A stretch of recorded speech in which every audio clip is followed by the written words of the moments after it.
ہم دوستوں سے ملنا چھوڑ دیتے ہیں کہ میرے چہرے پہ پھنسی ہے، میرے چہرے پہ پھنسی ہے۔ ہم اسکول جانا چھوڑ دیتے ہیں، میرے چہرے پہ پھنسی ہے۔ آپ مجھے بتاؤ میرے بھائیوں، جب ہم اپنے چہرے کی پھنسی لے کر اپنے دوستوں کی محفل میں نہیں جاتے، اسکول نہیں جاتے، کالج نہیں جاتے، اگر نشہ کرنے والوں کی صورتیں دنیا میں نہیں بدلی تو قیامت کے دن ان کی شکلیں ضرور بدلے گی، کیونکہ اللہ کے رسول صلی اللہ علیہ وآلہ وسلم ارشاد فرماتے ہیں کہ جس نے دنیا میں نشہ کیا اور بغیر توبہ کے مر گیا تو اللہ کے رسول صلی اللہ علیہ وآلہ وسلم ارشاد فرماتے ہیں جب وہ اپنی قبر سے اٹھے گا یا تو اس کا چہرہ سور کی طرح ہوگا یا تو اس کا چہرہ بندر کی طرح ہوگا۔ اللہ اکبر۔ آپ مجھے بتائیں تو مجھے بتاؤ، اگر اللہ نہ کرے نشہ کرنے کی وجہ سے سور کی طرح چہرہ ہو گیا، بندر کی طرح چہرہ ہو گیا، تو میرے بھائیوں بتائیے تو صحیح، ہم اللہ کی بارگاہ میں یہ منہ لے کر کے کیسے جائیں گے؟ رسول اللہ کی بارگاہ میں یہ منہ لے کر کے کیسے جائیں گے؟ اللہ کے سچے رسول صادق و مصدوق صلی اللہ علیہ وآلہ وسلم نشہ کرنے والوں سے کتنا ناراض ہے، کتنے خفا ہیں۔ حضور علیہ السلام جانتے ہیں کہ نشہ بہت بدترین چیز ہے، برائیوں کی جڑ کو نشہ کہتے ہیں۔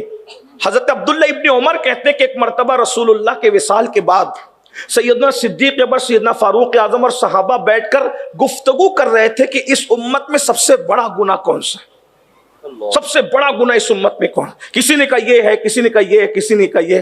اتفاق نہیں ہو پا رہا تھا کہ سب سے بڑا گناہ کیا ہے، سب سے بڑا گناہ کیا ہے۔ تو اتنے میں حضرت صدیق اکبر اور سیدنا فاروق اعظم نے فرمایا کہ عبداللہ ابن عمرو ابن عاص کو بلا کر لاؤ، اس بارے میں وہ زیادہ جانتے ہیں کہ سب سے بڑا گناہ کیا ہے، ورنہ ان سے پوچھ کر کے آؤ کہ سب سے بڑا گناہ کیا ہے۔ تو حضرت عبداللہ ابن عمرو ابن عاص نے فرمایا کہ سب سے بڑا گناہ اس امت میں شرک کے بعد اگر کوئی ہے تو وہ نشہ ہے، نشے سے بڑا گناہ کوئی نہیں ہے۔ سب کو بہت حیرت ہوئی کہ نشہ سب سے بڑا گناہ۔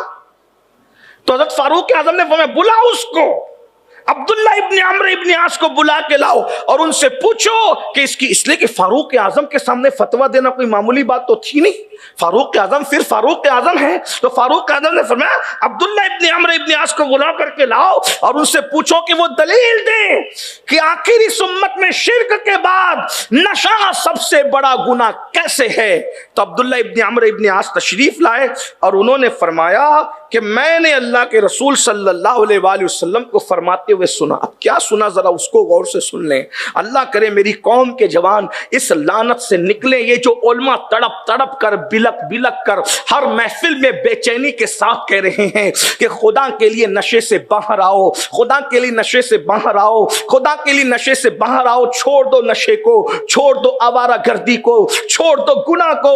اللہ اکبر، ہر گناہ برباد کرتا ہے۔ بزرگوں نے کہا جہاں گناہ ہے وہاں فنا ہے، لیکن نشہ کتنی بربادی لا رہا ہے۔ آج کل تو شریف کہلانے والے لوگ بھی اللہ اکبر کوئی گولیوں کا نشہ کر رہا ہے، کوئی انجیکشن کا نشہ کر رہا ہے، کوئی کھانسی کی دوا کے بہانے نشہ کر رہا ہے۔ یاد رکھنا میرے بھائی، پیشاب کو شربت کا نام دینے سے کبھی پیشاب شربت نہیں ہوتا۔